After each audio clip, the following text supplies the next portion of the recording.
الصورة اللي هنشوفها دي صورة احنا لو طولنا ندي عينينا وقلبنا لأمنا هنعمل، وبالذات اللي مفقود أو اللي فقد أمه أو يتيم الأم هو اللي حاسس أوي بالموضوع ده.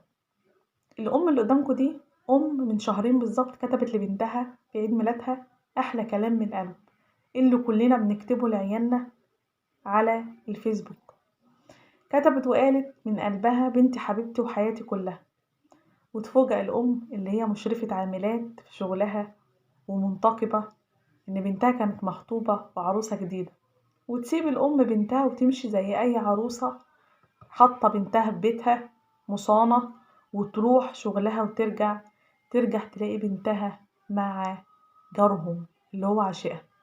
تيجي الأم علشان تصرخ أو تتكلم مع بنتها وتقول لها إيه ده، يجري العشيق ويمسك الشاكوش على راس الأم ويخبط فيها مرة وتقع الأم وتترجاهم إن هي تنطق الشهادة ويسيبها تنطقها مرة، وبعد كده يبدأ يدق تاني زي ما يكون بيدق على حديد أو على خشب ودي مش بني آدمة، وبعد كده يبدأ تنطق وتقوله خليني أنطق الشهادة تاني، يشتمها ويهينها ويقول لها انت نطقتيها مرة واحدة. كمية لا دين، مفيش دين خالص. وتجري البنت تقول أمي بتمثل ما ماتتش، ما صعبتش عليها أمها وعاشقها بيقتلها. وتجري البنت تغلي مية مغلية وتقول أمي بتمثل إن هي ماتت، وترمي عليها المية المغلية وياخدوا جثتها في قلب الشوال ويرموها بعيد. بأي ذنب قتلت الأم دي؟ ضحت طول حياتها وعمرها بشغلها وبصحتها وبجهدها وكل اللي معاها. الواحد لو بيطول هيبيع هدومه من أهالينا كان هيبيعها عشان خاطر يجوزنا ويعلمنا. أي أم في الدنيا بتخاف على بنتها من ضيع عينيها، مش بتخاف عليها من الناس اللي برا. ازاي قتلتيها؟ جه في قلبك ازاي الكلام ده؟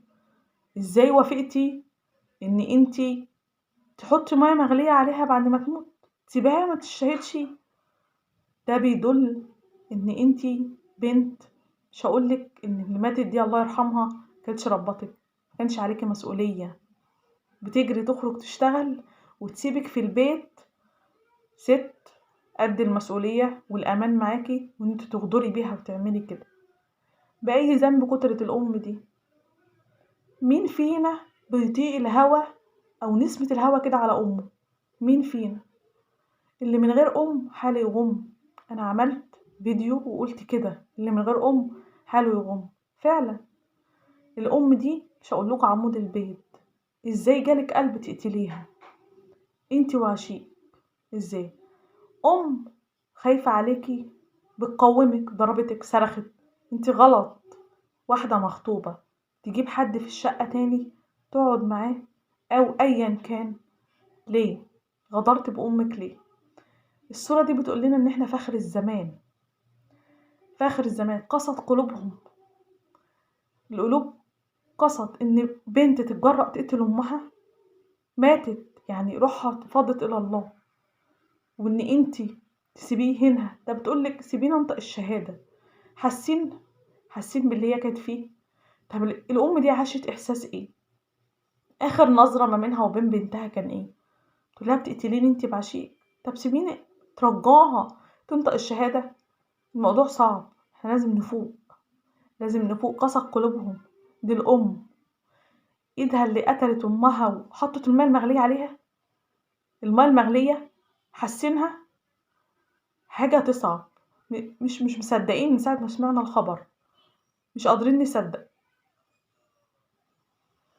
ربنا يرحمها ويغفر لها ويتوب عليها ويجعلها من نساء الجنة المؤمنين. ربنا يرحمها ويغفر لها ويجعل قبرها روضة من رياض الجنة، ولا تجعلها حفرة من حفر النار. اللهم اغسلها بالثلج والماء والبرد. اللهم أبدلها دارا خيرا من دارها وأهلا خيرا من أهلها. الأم غالية، الأم غالية جدا عندنا. محدش خالص يقبل اللي حصل ده مع الأم، خصوصا من بنتها. بنتها اللي هي أغلى حاجة عند الأم هي البنت. ربنا يرحمها ويغفر لها.